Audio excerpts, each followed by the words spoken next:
back to another episode of the Bridging Impact Podcast, the podcast that is passing wisdom from generation to impact and transform the lives of athletes into young leaders. So, in our conversation today, we interview James McLand. James is the founder of Generation Youth and Generation Ziglar, and James, quite frankly, is literally bridging impact. So the mission of Generation Ziglar is to equip young leaders like myself who work with young leaders, youth, to go out and make a difference in the world. And in our conversation today, we talk so much about different team building activities, self-image, and the importance of that, and the ripple effect and impact that equipping one leader who equips another leader can really do for our society and the world. So without further ado, let's dive in. Hello and welcome to the Bridging Impact Podcast, James. I'm really excited to have our conversation today because both of our missions are very aligned in impacting the next generation of youth through leadership. So welcome to the show. Thank you so much. I appreciate the invitation, and I also appreciate you being a guest on our show as well. So it's nice to be able to meet people that you have such synergy with, that you can enjoy conversations. Absolutely. Yeah, no, the synergy and being able to cross-pollinate and help support both of our missions. It's shout out to Tammy again for connecting us and really just, making that impact. So, right away, the first question we ask all of our guests is, what is your definition of impactful leadership? I like to go back to John Maxwell's definition where he says leadership is influence, nothing more, nothing less. And if you look at that being a broader definition of leadership, you can see that leadership can be negative or positive. So impactful leadership is, I believe, when you're influencing people in a very positive and an effective way, that you're using your skills, your talents, your position, all those things that you've been blessed with, that you are using those to positively impact the people that you lead or the people that you come in contact with. Yeah, no, 100%. We definitely share similar philosophies around that. And it really is all about using those leadership, traits and skills and knowing that leadership isn't always an authority position, and you can have a positive impact no matter what your role is on a team. And I'd love for you to share more about your story of how you came to that definition and share more with the audience around what is Generation Ziglar and what's the mission. Well, I'll start with explain a little bit about what Generation Ziglar is and what our long range goal is, what our plan is. I became a part of the Ziglar Corporation, which is based on Mr. Zig Ziglar, the late Mr. Zig Ziglar's philosophy and teaching. When Mr. Ziglar was alive, he spoke to over 250 million people in person, not through virtual media. This was someone having to get in their vehicle, drive somewhere, buy a ticket, and go in and listen to him speak. So it was something, quite amazing, 250 million people during his lifetime. But he developed some very key philosophies on people's success, how they can be successful in life, how they can thrive. He believed that everybody was born to win, but they needed to understand how to take those kind of characteristics and accomplish those. And so I became a part of his organization in 2013. I did it with the entire purpose to take his message, repackage it, and present it to youth. Take a timeless message, repackage it into a timely production, to be able to give it to people in a way that young people can digest it and it's applicable to their lives. And so we created Generation Ziglar. We thought that was kind of a cute name, Generation Ziglar, because it dealt with Gen Z, which was the current youth generation that we were dealing with at the time. And so we really focused on taking that message, teaching it to a new generation of young people, and then equipping them with skills, Justin, so that they could go out and be the difference makers. They could make impactful leadership in their communities and in their circle of influence. As a result, we've got a lot of folks who have come through our programs that we've certified to teach content that we created based on Mr. Ziglar's philosophies, that have gone on to be public speakers, ministers, coaches, teachers, college professors, some attorneys are tossed in there as well.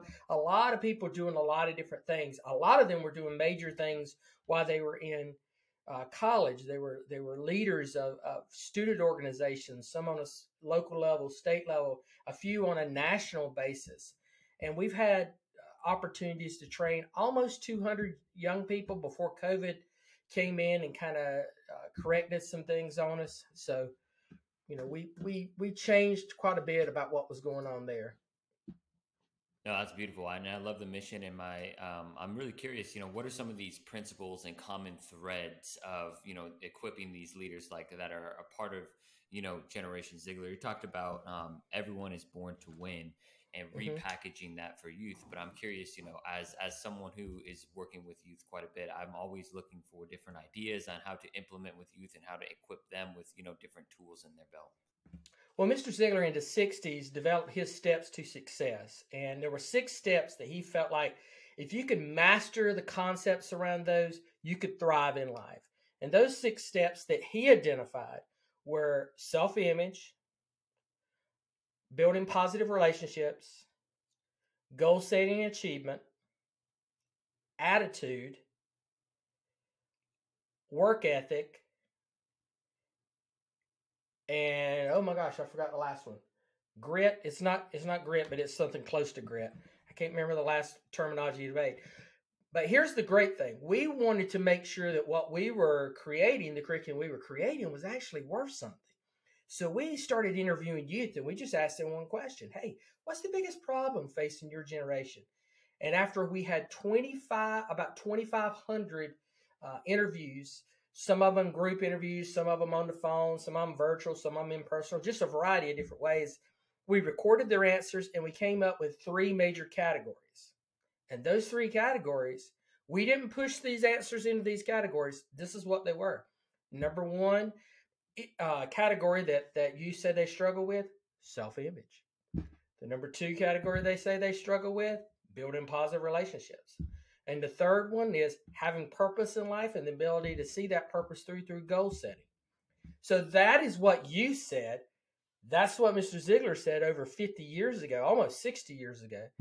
And so those 2 things meshed really, really well. We were able to take his content and build that and create that. So that's the issues that we deal with: self-image, relationships, and goals. That's what we go forward on. That's what we equip young people to do. That's what we equip adults who want to be life coaches for youth to do. That is our entire purpose, is focusing on those 3 issues and bringing it to youth. I'd love to dive into the first one because I know the self-image, because I know that's something that we've talked about quite a bit here in the last few weeks when we've been fortunate enough to, have these conversations. And obviously a big rise in social media since the pandemic has really affected it. I work with the athletes. I know they judge themselves based on the players that they see on Instagram, whether it be professional players. And even like last night, I was watching with some of my buddies, like Sierra Canyon is a high school here in Los Angeles, and it has LeBron James' son. A lot of famous kids go there, and just the unbelievable attention that they get. They have millions of followers on social media, and they're 15 years old. And just how that really like affects how we see ourselves based on, social media. So I know a lot of your programming helps, youth with that. I'm curious, what is your like first pieces of advice for life coaches and, sports coaches that work with youth and are trying to, affect a positive image for themselves? Well, one of the first steps that we want to teach youth when we're working with them, and so the people that we work with, we equip them, we say, go here first, is helping young people identify what the issues are with self-image. Why is it even important to worry about this? We don't just start giving them things to say, hey, you need to do this, this, and this to improve your self-image if they don't even think it's worth dealing with. So we first got to kind of, assess to them, say, hey, this is what this means. Is that important to you? And do you see some bad aspects of it? And so once they get to doing that, you start to reflect on it. They start to talk about it. They start to realize how negative things have affected their perception of who they are. And that's a really important first step, is helping them to understand that. Yeah, the getting behind the why. I think that is a big. Mm-hmm. Sometimes it's simple, right? We don't need to overcomplicate it and make it more complicated than it needs to be, right? And so Well, I'm it's the curious. same way with coaching athletes. Athletic things. There's so many times, and you've seen this too. Coaches come in and they teach them the what. Hey, I want you. This is what I want you to do, and they never explain how it works and the why. So I coached baseball for a number of years, and it's very easy to teach skills, but the skills are not going to translate if they don't know why they have to do it that way. Why am I telling you to do it this way? Why am I telling you to be in this position? Stand this way, do that. Why is that important? And how does it fit to the total goal of making you a better player and us a better team? And it's the same concept when you're teaching life skills like self-image, relationships, and goals. Let's first identify why is this even important and why is it going to do? And then we can give them some tips about how to successfully, navigate this. This is very complicated. Everybody deals with self-image. I mean, good gracious, we can look in the Bible and see stories from thousands of years ago where the characters in the Old Testament struggled with self-image. Television shows from 40, 50, 60 years ago, even the first family sitcoms are the topics that the children in there, the Leave It to Beaver. Remember Leave It to Beaver, Alda? It's one of the oldest shows. If you look at that, you'll see those kids that are in there, the writers wrote that they were struggling with self-image. It is not new. It just manifests itself in different ways now. Right. Yeah. There are different mediums now that we judge ourselves on. And I'm really curious because I think our self-images are, kind of really connected and interconnected to the second, principle that you all are teaching is about developing positive relationships, because something that I've been, kind of talking about the last few years is that relationship with self kind of comes first and really affects the relationships you have with others. So I'm curious, what is, kind of your philosophy on connecting, the self-image with helping youth develop positive relationships with their peers? Well, I think there's so much synergy and they're so intertwined that you cannot really develop one effectively without working on the other one. We cannot help a young person who's struggling with self-image if the relationships they have around them are very negative, that are pouring into them badly, or if they, someone who has good relationship skills and really has positive friends can work through some of the problems that they deal with self-image. And someone who has a very positive self-image of themselves and feels good about who they are and understands their identity very well will most likely have good positive relationship skills. So they're so intertwined, you really can't work with one without the other. I mean, what was it? The teacher Jim Rome said you are the sum of the 5 people that you hang around with. So if you're hanging around with 5 turkeys, you're going to be a turkey. And if you're hanging around with 5 eagles, most likely you're going to be an eagle. You may not be the big soaring eagle like some of these, but you're still going to be in that eagle category. And if you hang around with 5 turkeys, I don't care if you're the best turkey there, you're still a turkey. So, we got it. They're so intertwined. And you've seen this, Coach. You've seen, and you probably have heard this before. Young people say, well, who I hang out with does not really affect, me. I can hang out with who I want to. That's so naive. It does. It hangs out exactly with them. Yeah, no, as I hear you talking, I feel like it affects young people more than even adults, because young people are still forming their identities. I'm thinking of a specific player that's on my team who he's a great guy on his own.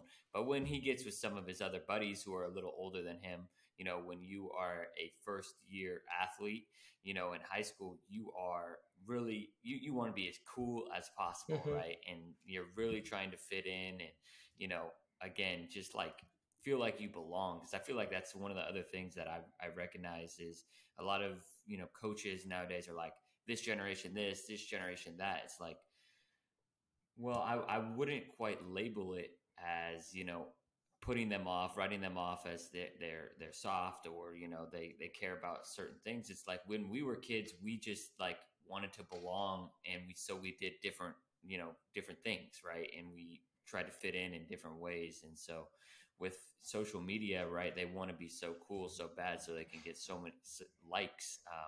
It's challenging to be a youth right now. Mm-hmm. When my son got to high school as a ninth grader, he was able to play on the varsity team on his baseball team, and I noticed immediately that the head coach of that team, Jacob came in. My son's name is Jacob. He came into the group, and he was young. He didn't know these guys. They were all juniors and seniors. I think there might have been one sophomore, but most of them were juniors and seniors. And, on a team of 16. So he didn't know these folks. He was the only freshman there on this team. There was just a lot of insecurity that he was going to have. And I immediately saw that the coach identified some key players that were seniors and one junior to not necessarily mentor him. That was not what they used. It was just to kind of keep them under their wing, that make sure he didn't hang out with the egomaniacs of the team, or the kids who were not give everything in practice, that he was going with the guys. And so it kind of formed his philosophy of how to play on that team because of who he was hanging around. And when he was struggling, which he would have struggled, being 14, facing 17 and 18-year-olds, when he struggled at bat some, those guys were able to build him up and encourage him. And if he made an error in the field, they were like, man, you're the only ninth grader in this whole league. You're so much ahead of everybody. They were there to support him, and so that helped him with his image. If it had been the other guys, they might have said, "You don't deserve to be on this team. You should be on the JV, or you're worthless on this. We'd be better off not having you as a that kind of concept."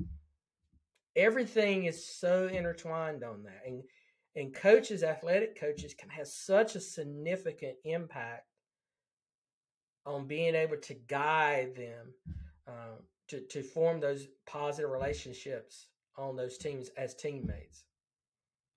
And I think you bring up a really important point for athletic coaches, is to not be the only person that's really trying to help, certain players feel comfortable in a system, because I feel like the best teams are player led, right? So are you having those one-on-one conversations with your leaders on that team who can help, that player, like your son, who's newer onto the team, feel comfortable, right? You're not going to because one day Jacob was going to be the leader of that team. He was going to be the part of the senior, and if he'd have been plugged in the wrong part to begin with, and had started developing that negative mindset, that anti-growth mindset, and had started looking at himself in a poor way, by the time he was in leadership position on that team, he was going to be not useful at all for the coach to be able to mentor future folks. So the coach was very wise in doing that and picking the ones that could do that. I really appreciated what he did.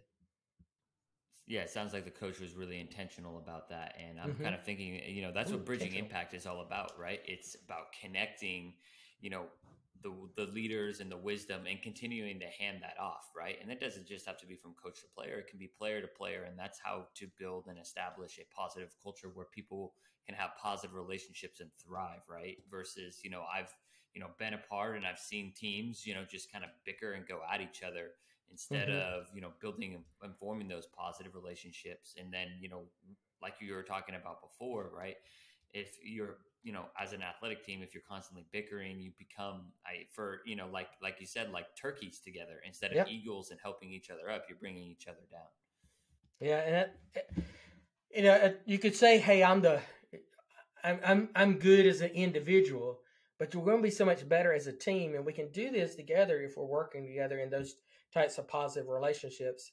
And long term, the effect that it's going to have on a young person is going to far exceed just the athletic arena. I mean, because a positive self-image is going to help them with family relationships in the future, career relationships in the future, school, academics. Everything is going to be affected by that. So it's such an important thing to have to worry with.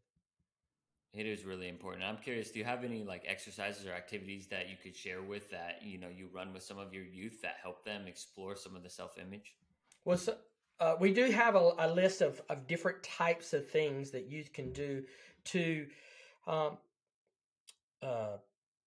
help work on their self-image. But two things that I would mention right now that I think they could do immediately is, number one, is to make a list of your assets, or make a list of what you feel like you're good at, everything that you're positive. If we're into athletes, it could be I'm a good teammate. I can dribble well. I can shoot the ball well. I listen to the coach. All the different things you could, everything that you're good at. I'm good at math. And some kids are going to be listening to this and they're immediately going to think, Justin, I'm not good at anything. Coaches, y'all are crazy. I'm not good at anything. But if you're very intentional in going through this, you're going to come up with a list. No matter how small of an item it is, put it on that list. And then once you have that list and you're able to look at your list, you're able to see a list that you have, you're beginning to feel a little bit better about yourself. Hey, I'm not quite the loser that I think I am. Because look at all these things that I have here. That may be an exercise that an adult needs to be with them on, or at least an older person needs to be on to help guide them through it, to be able to say, have you thought about this? How are you good at that? Are you to help prod them along? So that's one thing. The other thing that I would recommend, and this again comes up with a list, is to make a victory list. What are all the things that you have done? And you can put a time limit on it. Hey, in the last 2 years, 3 years, whatever. What things have you done that have gone well for you? Well, I made the team. I made this shot. I developed good friendships here. I made an A in this class. I pulled up this grade from a D to a C. Any type of victory, write as many things down. Why that is so important? What's going to happen at that time where they do fail? And all those negative things are entering their mind. Now they have two lists to help keep them focused. One list is to say, I'm not as bad as I think I am. And two, they'll realize this one setback is not the end. Look at all these other things I've done well. Mr. Ziglar said that failure is an event. It's not a person. And having these two lists can help put that perspective for young people so they realize I failed today, but it's an event. This is the person I am. I'm looking at it on the things that I've written.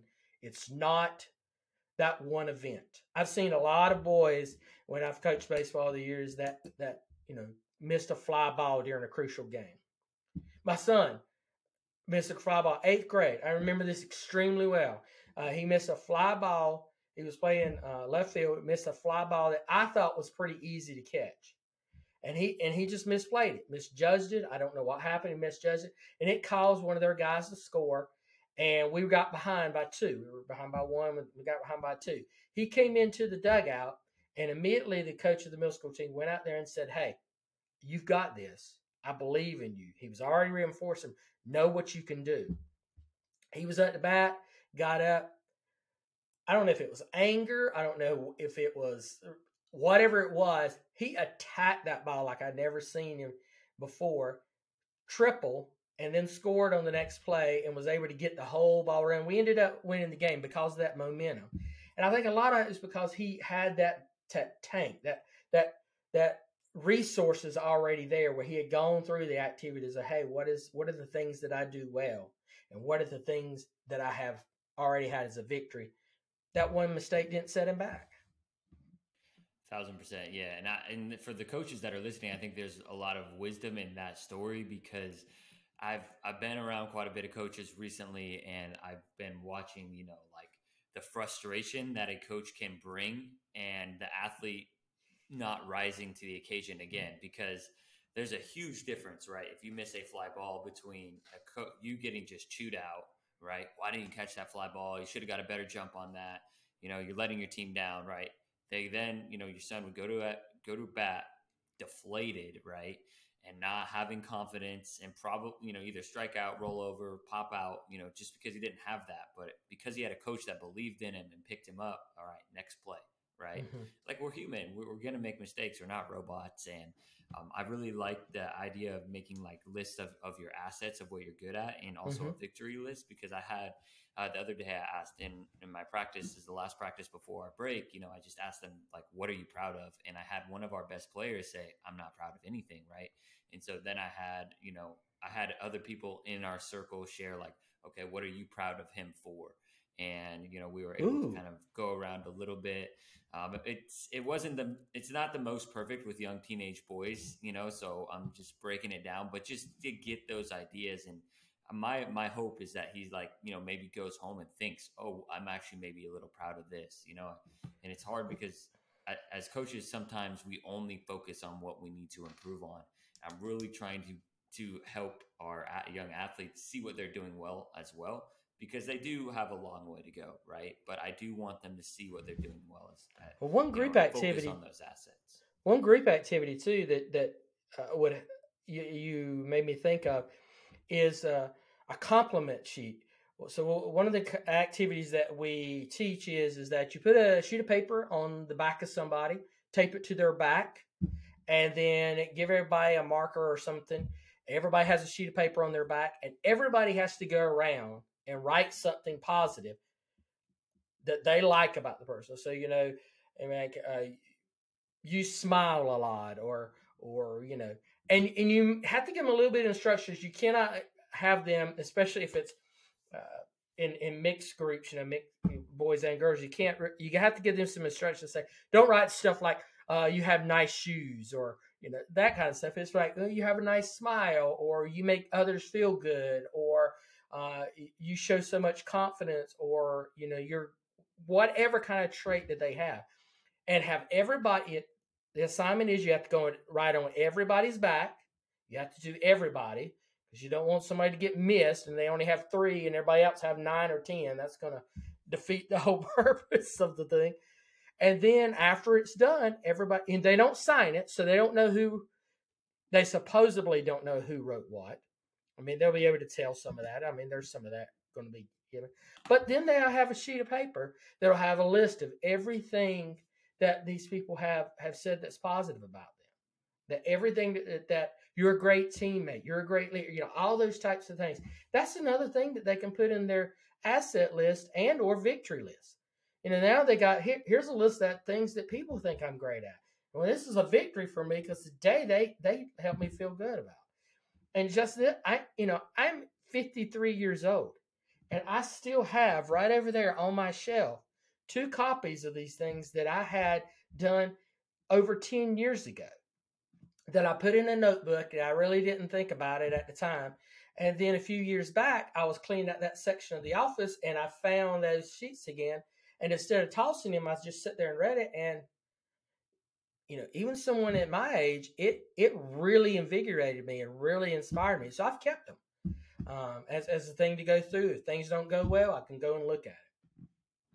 No, that's beautiful. And you're kind of inspiring me to actually go back to when I was in grade school. We had our favorite substitute teacher, Dr. Hudson, rest in peace. But what he would do is he would tell a story about, there was 2 people in combat, and one of, his buddies, passed away in combat. And in his boot, he kept with him basically what was like a compliment sheet from his grade school, that every single person in his class wrote kind things about him, and he brought it with him everywhere. And I just remember that story sticking with me. And every time he would come to our school, and he was everyone's favorite substitute teacher, number 1, because he showed movies. And number 2, also, I feel like probably was because we did this compliment, where we had to write everyone in class, like you're talking about, a compliment for everyone. And I think, maybe when you're young, you don't realize, you don't make the connection like, oh, I feel good when I'm being nice to other people and also receiving that. But now, like, I'm looking back and we're having this conversation, it really helps you kind of connect, number 1, obviously with a class, but also with a teacher, and build that trust and relationship, because you recognize some of the other things that are positive, right? Because again, as humans, we are designed to see what's wrong, right? Have negative thoughts, and being able to recognize what's positive because of what other people are saying about us is really powerful.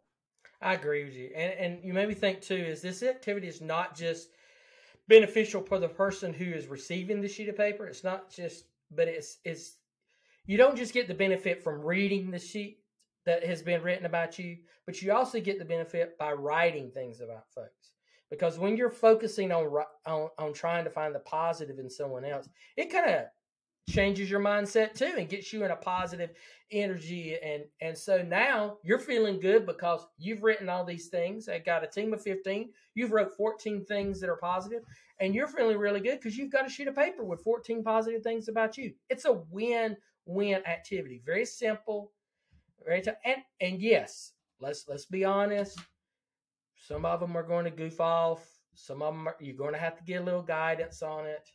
I mean, come on. We're talking about developing brains here. They're not going to take every single thing you do with them serious.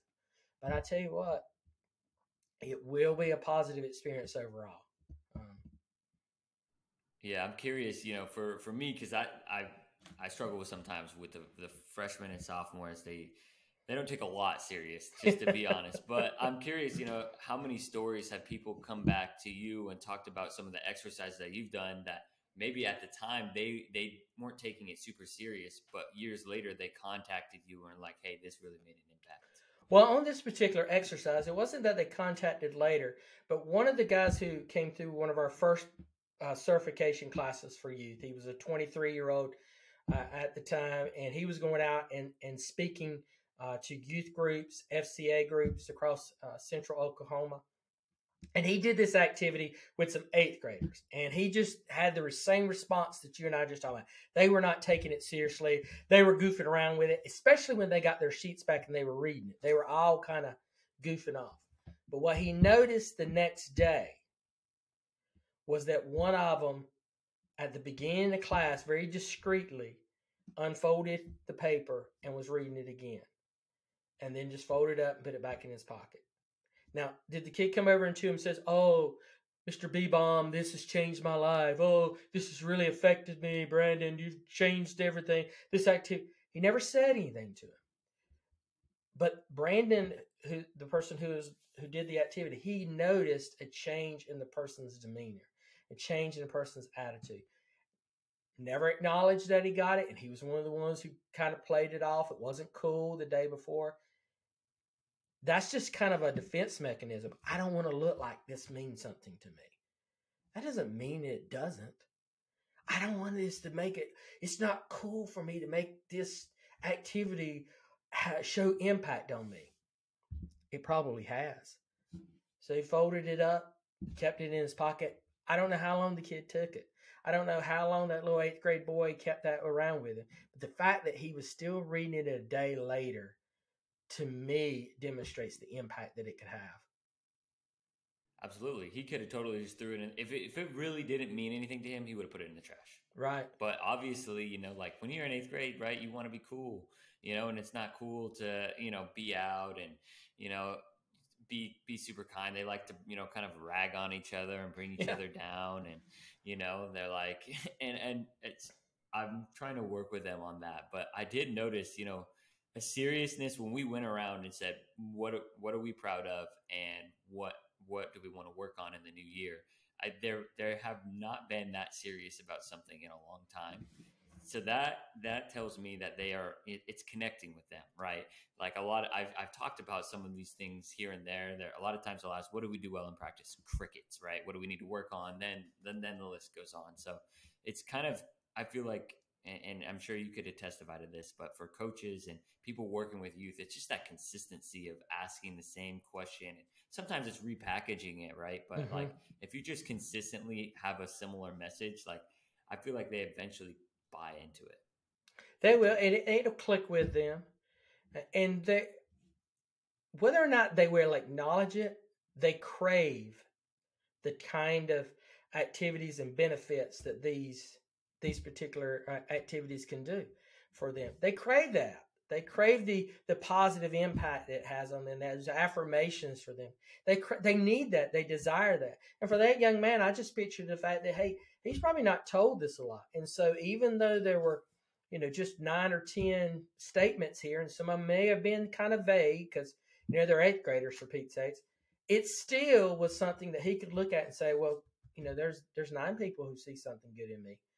Even if it says, one of them says, "You're a cool kid." I don't know. Maybe that. What does that mean? That's vague. But to someone who's struggling, who's not having powerful, positive things going into them all the time, that can really make a difference for them.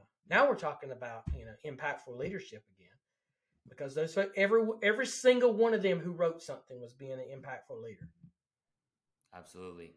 And one of the things that I've been trying to recognize as, as a leader of young leaders is recognizing when they're doing something right. I think that's the other thing that a lot of coaches do. The only time they have engagements during practice is when they're making corrections, right? And I know that I think Stephen Mackey, who I had on the podcast, he's great. He does a lot of character development curriculum with athletes. Is his model is model first what you want to see, teach when they don't act on it, whether it's the skill, whether it's the leadership, and reward and test, right? And we really want to reward the young athletes, the young leaders who are, making those positive gains, because that's how, you reinforce, okay, this behavior belongs in this culture.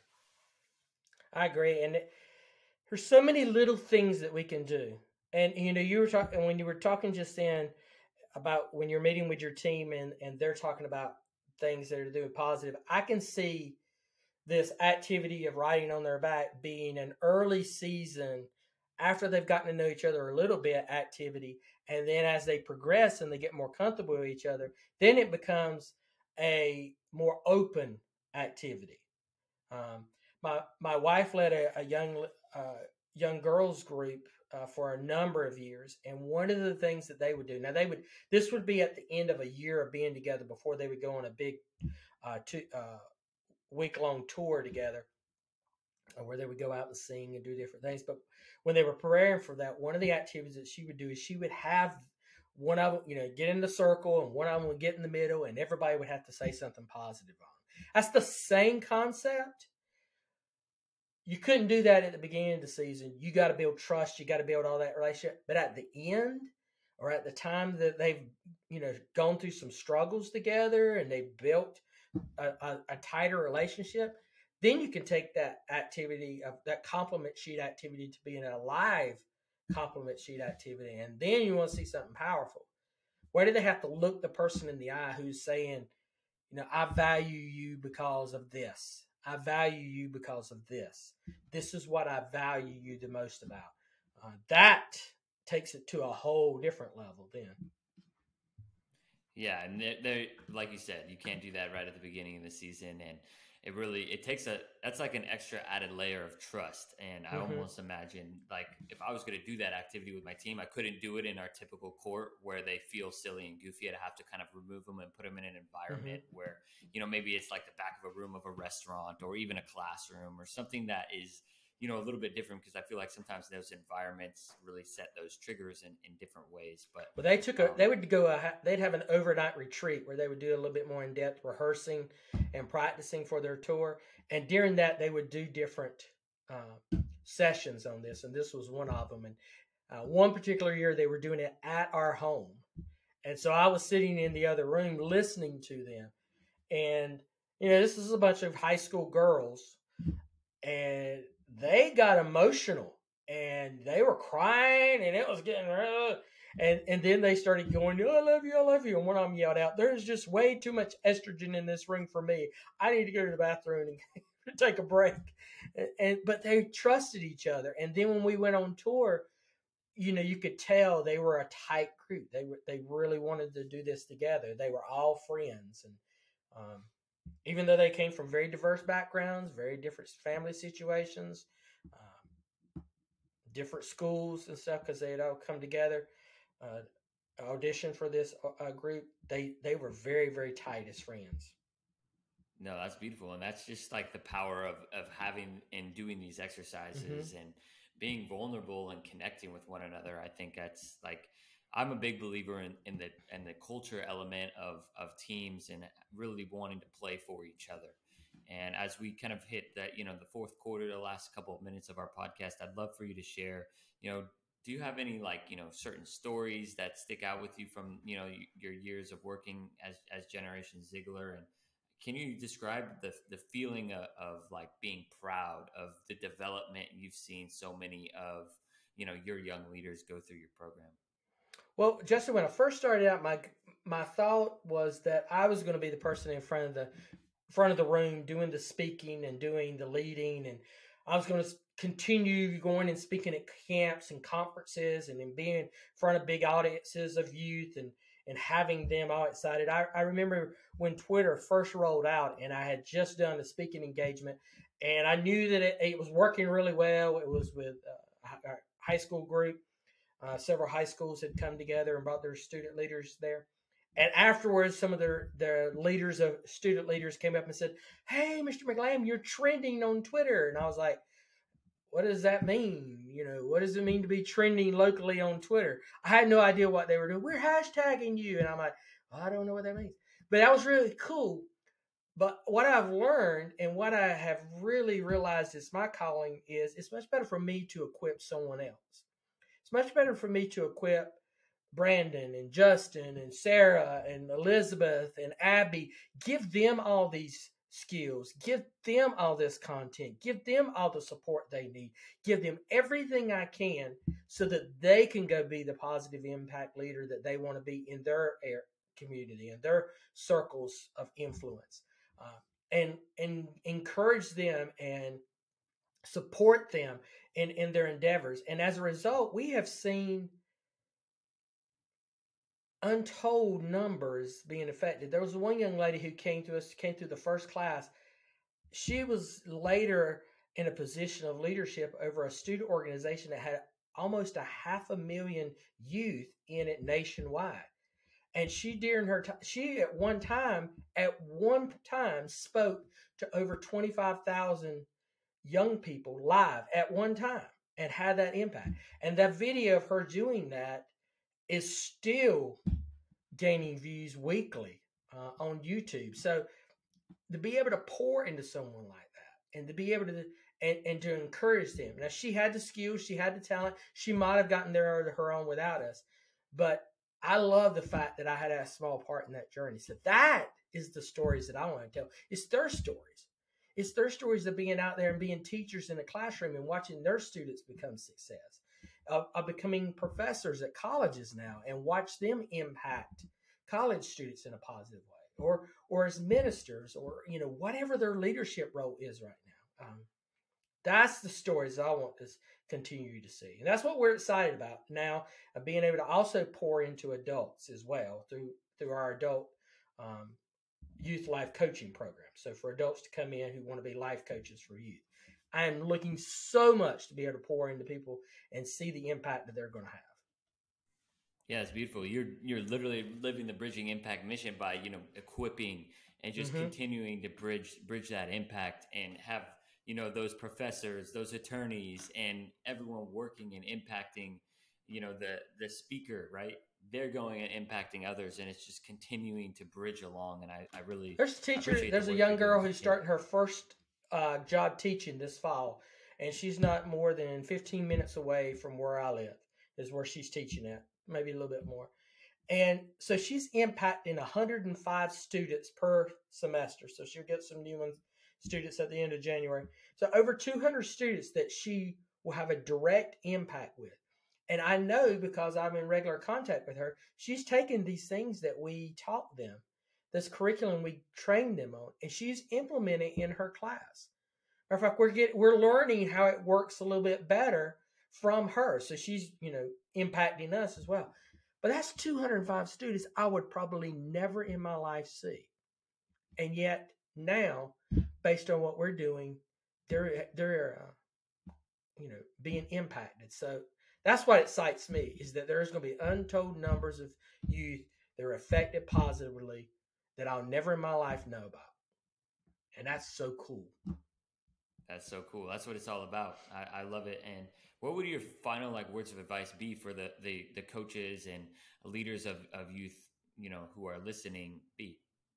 Well, I would really encourage them to seek out some kind of extra resources, assets, training, something that they can have in their toolbox so that they not only know the skills and the technical part of what they're doing, but they also can impact them as leaders, that they can teach them the skills, the life skills that they need in order to thrive in life. It's wonderful to teach guys how to hit a baseball. It's so much more wonderful to teach them how to live life when they do fail. That's what I love about baseball, because you learn that failure is just a part of what you do. I mean, the best baseball players now, only hit 1 out of 3. If you can connect 33% of the time in the pros, you're going to be a gazillionaire. If you can do it that often, that means you're failing 2 out of 3 times, and yet you'll be one of the highest paid players in the game right now if you can do that. I wonder what Aaron. I'd have to look it up and see what Aaron Judge's for the Yankees, what his batting average is. Yeah, it's not. I don't even know if it's 300. Yeah. No. Yeah. I mean, so that means that, at a game where he averages getting that 4 or 5 times, probably, if they're facing a good pitcher, he might be 4 times, 5 or 6 times on a bad night, on a bad pitching night for the other team. That means that, they're not expecting him to get more than a hit or 2 a night. Exactly. A night. I know. Yeah, so being able to handle that failure, that's huge. And I really appreciate you, sharing your time, your wisdom, and the Generation Ziglar wisdom. Where can people find out more and connect with you and the Generation Ziglar mission? Well, if right now, I really recommend for those adults, those who are coaching, those who are teachers, if they want to learn more about what we do, I want to encourage them to go to our youth coaching site. It's generation-youth.com. So generation-youth.com. And if they go to that site, they'll find out information about what we do. We'll have some resources available for them there. We'll have, they can see if they need to learn about programs. There'll also be a button there for them to schedule a call with me if they just want to learn more. No commitment involved. Just want to learn more. I love talking to people and just hearing what their story is, where they are in life, or what they want to do, and how we might be able to encourage them and maybe even equip them a little bit better to do it. So generation-youth.com is the best place for them to go right now.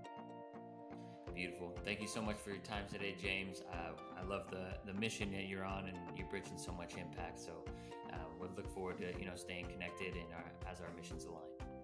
Thank you so much. I appreciate it. Thank you for listening to this episode of the Bridging Impact Podcast. We'd love it if you would like, subscribe, leave a comment and a review on whatever platform you're on. It's the best way to help us grow. We appreciate you for doing that. We'll shout you out on social media. I'd also love if you connected with me on social media. Let me know your thoughts. And this is why I do it. I want to share knowledge and wisdom from experienced leaders to people like yourself and myself, so we can have this dialogue and move forward, make an impact on the world. So stay tuned, stay subscribed. Cheers.